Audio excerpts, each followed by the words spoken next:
मेरे सामाजिक परिवार के सभी सदस्यों को राम राम। लोकतंत्र में सरकार कैसे चलती है उसके आधार पर जनता तय करती है।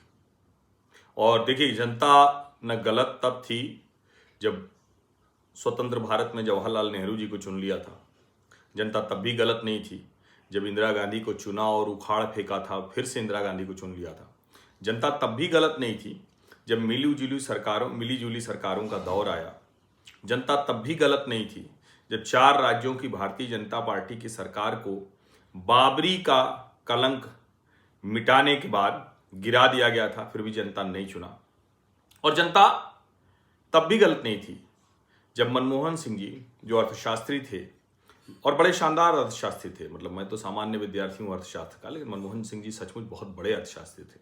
वो अर्थशास्त्री थे, हम लोग अर्थशास्त्र के विद्यार्थी हैं, लेकिन वो प्रधानमंत्री बनने के बाद अर्थशास्त्र भूल गए, देश को पीछे ले गए।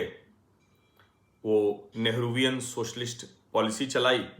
उसके बावजूद जनता ने उनको 2009 में चुना, मिलीजुली सरकार को ही सही, तो तब भी जनता गलत नहीं थी। और जब ये सारे प्रयोग करके ऊब गई तो उसको ध्यान में आया कि हमने शाइनिंग इंडिया को गलत तरीके से लेकर जिस अटल बिहारी वाजपेयी को सत्ता से बेदखल कर दिया था, दरअसल वो आदमी तो कमाल का था।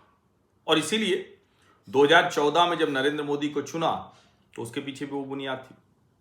अब Bharatiya Janata party Hindutva plus development की राजनीति करती है, और सही मायने में कहें हिंदुत्व प्लस विकास, ये जिससे आसान भाषा में, सरल भाषा में समझ में आए। जैसे लोग कहते हैं ना कि सनातन कहोगे तो लोगों को समझने में दिक्कत होगी, हिंदू कहोगे तो आसानी समझ में आ जाएगा।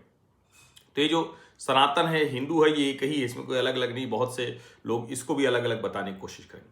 तो ऐसे ही हिंदुत्व और विकास ही दरअसल में संविधान है, क्योंकि हिंदुत्व और विकास की राजनीति ही कहती है कि हिंदुओं को विशेषाधिकार नहीं देना है, लेकिन वो मुसलमानों को दिए जा रहे विशेषाधिकार को, उसको चैलेंज करता है।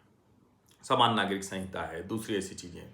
वही हिंदुत्व प्लस विकास की राजनीति कहती है कि भाई देश में घुसपैठिए क्यों? हमारे हर देश के साथ अच्छे रिश्ते हैं, अच्छे संबंध हैं, लेकिन घुसपैठिए क्यों हो, जरा बताइए, ये सवाल होता है। अब अच्छी बात यह है कि भारतीय जनता पार्टी की सरकार वो समय समय पर अच्छे निर्णय लेती है, जिससे जनता का भरोसा बनता है। इसीलिए 2014, 2019, 2024 में भले सीटें कम हुई, और उसकी एकमात्र वजह उत्तर प्रदेश है, क्योंकि उत्तर प्रदेश में अगर 33 की बजाय 63 सीटें होती तो यहां भी 40 की बजाय उसके ऊपर सीटें 72 के ऊपर चली जाती, क्योंकि ये समझिए 30 सीटें उधर बढ़ती तो सीधे सीधे 270 हो जाता। तो इसलिए ये कोई ऐसा नहीं कि जनादेश मोदी के खिलाफ था या भाजपा के खिलाफ था। अब जाहिर है उसके पीछे बुनियाद होती है निर्णयों की। कल गृह मंत्री अमित शाह ने एक पोस्ट की। वैसे तो सरकार है, सरकार के निर्णय होते हैं और उन निर्णयों को बताया जाता है। ढेर सारे निर्णय होते हैं, हर सरकार करती है, नेहरू जी से लेकर आज तक की सरकार। लेकिन ये निर्णय न भूतो न भविष्यति है। ये निर्णय 370 हटाने, नक्सली माओवादी आतंकवाद समाप्त करने, उन सब से बहुत आगे का है। अब आप कहेंगे कि ऐसा क्या इसमें आगे का है, तो जरा इसको समझिए। ये वो पोस्ट थी जो अमित शाह ने की। अमित शाह ने लिखा, घुसपैठ और अन्य कारणों से अननेचुरल डेमोग्राफिक चेंज किसी भी राष्ट्र के वर्तमान या भविष्य के लिए बहुत बड़ी चुनौती है। इसी चुनौती से निपटने के लिए 15 अगस्त 2025 को प्रधानमंत्री नरेंद्र मोदी जी ने high level committee on demographic change की घोषणा की थी। मुझे बताते हुए हर्ष हो रहा है कि सरकार ने इस कमेटी का गठन कर लिया। 15 अगस्त 2025, अभी 15 अगस्त 2026 आना है। जस्टिस प्रकाश प्रभाकर नावलेकर, सेवानिवृत्त, की अध्यक्षता में बनी इस कमेटी में जनगणना आयुक्त के साथ Shri Durga Shankar Mishra, retired IAS, Shri Balaji Srivastava, retired IPS, और डॉक्टर शमिका राव, जो प्रधानमंत्री की आर्थिक सलाहकार समिति की सदस्य हैं, संयुक्त सचिव फॉरेनर्स और गृह मंत्रालय इस समिति के सदस्य सचिव होंगे। डेमोग्राफिक चेंज हमारी संप्रभुता के साथ ही राष्ट्रीय सुरक्षा, कानून व्यवस्था, सामाजिक संरचना में गंभीर बदलाव और जनजातीय समाज के संरक्षण से जुड़ी एक गंभीर समस्या है। देखिए, पूरा ये एक साथ कह रहे हैं। यह कमेटी अवैध प्रवास और अन्य असामान्य कारणों से पूरे भारत में हो रहे डेमोग्राफिक चेंजेस का व्यापक मूल्यांकन करेगी और धार्मिक एवं सामाजिक समुदायों के स्तर पर असामान्य जनसंख्या परिवर्तनों के पैटर्न का विश्लेषण करेगी तथा इसका सुनियोजित और समयबद्ध समाधान प्रस्तुत करेगी। ये काम मैं कहूँ कि पहली सरकार में हो जाना चाहिए था, तो वो भी ठीक नहीं है, क्योंकि पहली सरकार के बाद तो लगातार इसको ऐसे किया गया कि घुसपैठ बढ़ती रही, सब कुछ होता रहा। और विशेष करके जो पहली सरकार को छोड़ दें अगर, उस वक्त से तो हम नहीं मानेंगे, लेकिन जो दूसरे जो कहते हैं ना कि ये जो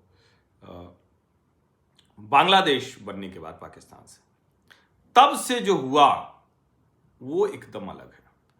यानी इंदिरा गांधी जैसी मजबूत नेता, और उनको हम सब कहते हैं भाई बहुत कुछ सेना ने शौर्य दिखाया, पराक्रम दिखाया, लेकिन पॉलिटिकल लीडरशिप को ही जाता है। सवाल यही है कि क्या इंदिरा गांधी ये काम नहीं कर सकती थी? क्या बाधा थी उस वक्त? उस वक्त किया होता तो आज इस तरह से करने की आवश्यकता नहीं पड़ती। उसके बाद कोई सरकार ये साहस नहीं कर पाई, और गृहमंत्री अमित शाह कह रहे हैं तो मुझे पूरा भरोसा है। अब देखिए क्या होता है, भाई लोग तो ऐसे हैं ना कि इसमें एक शब्द लिखा हुआ मूल्यांकन, तो जैसे ही कहा मूल्यांकन तो दौड़ा लिया कि इतने के बाद सिर्फ मूल्यांकन करने के लिए कमेटी बना रहे हो। अरे भैया 370 हटाना याद करो, नक्सली आतंकवाद का समाप्त होना याद करो। और मैं फिर कह रहा हूं, अमित शाह अगर कोई बात कह रहे हैं तो उस पर संदेह करने की मेरे पास आज तक अभी कोई वजह नहीं है, कोई वजह नहीं है, इसको समझिए। क्योंकि उन्होंने जो कुछ कहा है वो करते रहे। वो मतलब बीएसएफ को एडवांस टेक्नोलॉजी देना हो, सब सारी चीज़ें हो, वो बहुत करते रहे। और उसके आगे उन्होंने एक नया दिया है 4 कोणीय सुरक्षा ग्रिड बीएसएफ के लिए, शून्य घुसपैठ सुनिश्चित करना हमारी जिम्मेदारी। और मैं ये मानता हूं कि ये जो 4 कोणीय है, जिसमें वो बार बार कहते हैं ना कि कौन से 4 कोणीय हैं, तो उन 4 कोणीय को समझने के लिए जरा वो एक जिसको कहते हैं ना कि कैसे BSF, army, border residents and local administration, BSF, army, border residents और लोकल एडमिनिस्ट्रेशन, ये है जो कहते हैं ना कि 4 pronged सिक्योरिटी ग्रिड। अब जाहिर है ये हम इसके बीच में कल चूंकि गृहमंत्री ने बोला तो बता दे रहे हैं, लेकिन उसके आगे की बात, ये जो हाई पावर डेमोग्राफिक चेंज पर कमेटी बनी है ना, ये न भूतो न भविष्यति, मैं क्यों कह रहा हूं। बिहार चुनाव के समय एक मैंने बयान सुना, और उसमें एक आदमी कह रहा है कि अरे हमारे पिताजी ने भाग के आए थे बांग्लादेश से, हम तो यहीं पैदा हुए हैं, हम तो भारतीय ही हैं।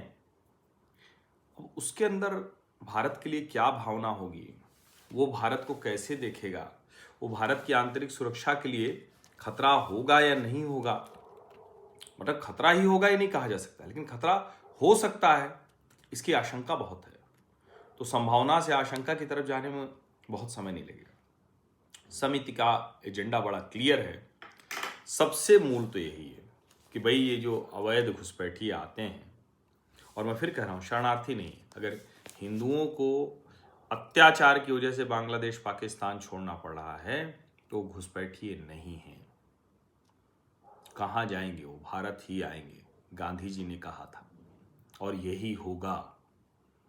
तो अवैध घुसपैठिए यानी बांग्लादेशी और पाकिस्तानी मुसलमान अगर आ रहा है, उसको क्या ज़रूरत है भाई आने की? कुछ लोग कहें कि बड़ा अच्छा जो है वो भारत में जीवन स्तर है, सब कुछ है, तो तुम ही तो बताते हो ना कि बांग्लादेश पर कैपिटा इनकम में आगे है, तो फलाना में आगे है, तो धमाका में आगे है। शर्म भी नहीं आती उन्हीं लोगों को ये कहते हुए। तो पहला तो ये तय करेंगे कि अवैध घुसपैठिए घुसाए, और जहाँ जहाँ ये घुसे वहाँ कैसे डेमोग्राफी चेंज हो रही, हिंदू कम हो गया, मुसलमान ज़्यादा हो गया, और मुसलमान भारत का नहीं, मुसलमान बांग्लादेश और पाकिस्तान का ज़्यादा हो गया क्या? अब वो कैसे हुआ इसका पूरा अध्ययन होगा। जैसे उदाहरण के लिए उसका असर क्या पड़ रहा है वहाँ की इकोनॉमी पर। मान लीजिए बांग्लादेशी घुसपैठियों की ही ढेर सारी दुकानें उस मार्केट में हो गई, तो वो तो मार्केट हमेशा पाकिस्तान और बांग्लादेश के लिए फर्टाइल ग्राउंड रहेगा। उनके आने से कैसे पर्यावरण खराब हुआ है, उनके आने से कैसे जो एक अगर 4 लोग कहीं रह रहे हैं तो एक किसी को बुला के बांग्लादेश से चुपके से कि आ जाओ भाई। हर कोई भारत के खिलाफ साजिश रचेगा ऐसा नहीं, लेकिन रच सकता है, इसकी आशंका बहुत है। ये जो कुछ भी चल रहा है तो जरा चेक करेंगे कि ये लोग रहते कहाँ हैं, किस तरह से रहते हैं, इनके रहने के बाद वहाँ किस तरह की चीज़ें हो रही हैं। फिर धर्म आधारित चीज़ें बदल रही हैं क्या? वो आए मस्जिद बढ़ गई, वो आए नमाज सड़क पर होने लगी, वो आए और बकरे कटने लगे, ये सब हो रहा है क्या? और जाहिर है कि ये तो नए के साथ साथ उस पर भी काम होगा कि भाई अगर पहले से जो आए हुए हैं उनको कैसे चिन्हित किया जाए, और मूल रूप से सीमा प्रबंधन अभी अच्छे से करना है, बाहर से कोई ऐसा ना आए इसका बंदोबस्त करना है, और एक परमानेंट एक सिस्टम बना दिया जाए, मतलब उसका जिसका काम ही यही होगा कि ये जो अवैध घुसपैठी हैं वो पकड़े जाएं, और जो जो उनको लगेगा अच्छा ये काम करना चाहिए तो उन सब की सिफारिश करेंगे। 1 वर्ष में जनसांख्यिकी परिवर्तन के कारणों का अध्ययन करके उससे निपटने के स्थायी उपाय करेंगे। जरूरत पड़ने पर इसका कार्यकाल 6 माह बढ़ाया जा सकता है। यह अच्छा है कि टाइम बाउंड है, 1 साल अधिकतम, उसके अलावा ये सब। और ये सब जब करेंगे तो उसमें ये भी देखेंगे, मान लीजिए कोई जनजातीय समाज है, आदिवासी कह लें, वनवासी कह लें, जो आप कहें, बेवजह आदिवासी वनवासी की झगड़ा ऐसा कुछ नहीं, जनजातीय समाज जो है वहाँ घुस जाए। अब वो तो भोले भाले लोग होते हैं, ये तो घुसपैठ करके आए हुए लोग हैं, तो दोनों को वर्किंग में, दोनों के तरीके में बड़ा अंतर होगा, और वो आकर उसी तरह से काम करें। वहाँ फिर वो क्या क्या करेंगे इसका कोई अनुमान नहीं। तो ये काम ही हो रहा है। अच्छा है कि बंगाल में होल्डिंग सेंटर बन गए हैं, असम में है, तो असम बंगाल ये जो केंद्र सरकार का ये जो high power committee on demographic change है उसमें बहुत बड़ा इनपुट दे सकती है।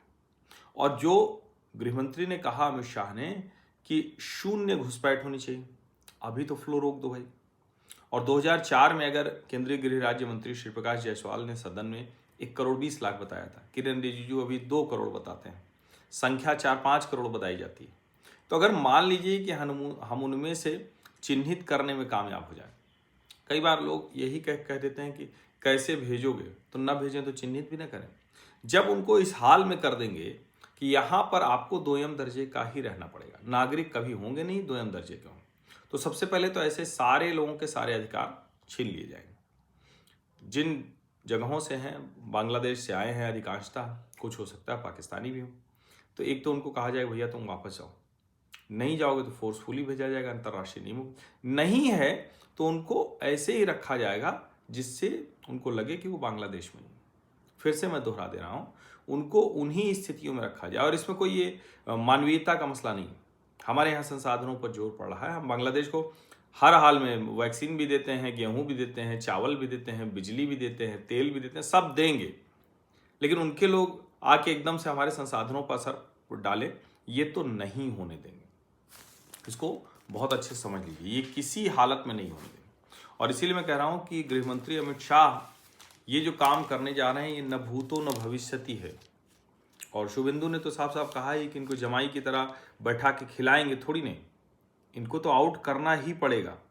और सच बात यही है कि अगर हमें अपनी संप्रभुता वो बचाए रखना है तो इस पर काम गंभीरता से करना पड़ेगा। और मैं फिर कह रहा हूँ, हम आप ये सोचें, या जो घनघोर भाजपा के समर्थक हैं वो सोचें, या जो विरोधी हैं वो सोचें, तो सबके सोचने में अलग अलग हो जा रहा है। सबके सोचने में अलग अलग हो जा रहा है। कोई कह रहा है कि अरे ये तो सिर्फ मूल्यांकन है, जो भाजपा का समर्थक है। हम जैसे लोग कह रहे हैं कि इसका लॉन्ग टर्म इसका असर पड़ने वाला है। और जो विरोधी वो कह रहे हैं कि अरे इसी बहाने से तो अमित शाह सबको निपटा देगा।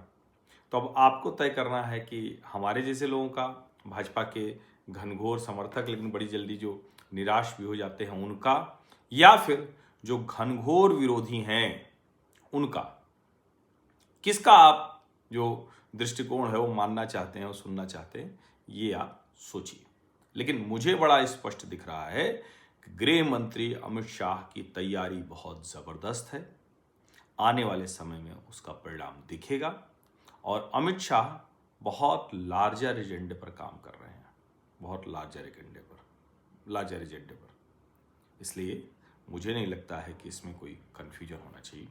ये सिर्फ मूल्यांकन भर नहीं है। घुसपैठ की गंभीर समस्या, आंतरिक सुरक्षा की गंभीर समस्या पर बड़े पैमाने पर गंभीर काम हो रहा है। आप सभी का बहुत बहुत धन्यवाद। सब्सक्राइब अवश्य कर लीजिए, नोटिफिकेशन वाली घंटी दबा दीजिए, लाइक का बटन दबा दीजिए, अधिक से अधिक लोगों तक इस वीडियो को पहुंचा लीजिए। धन्यवाद।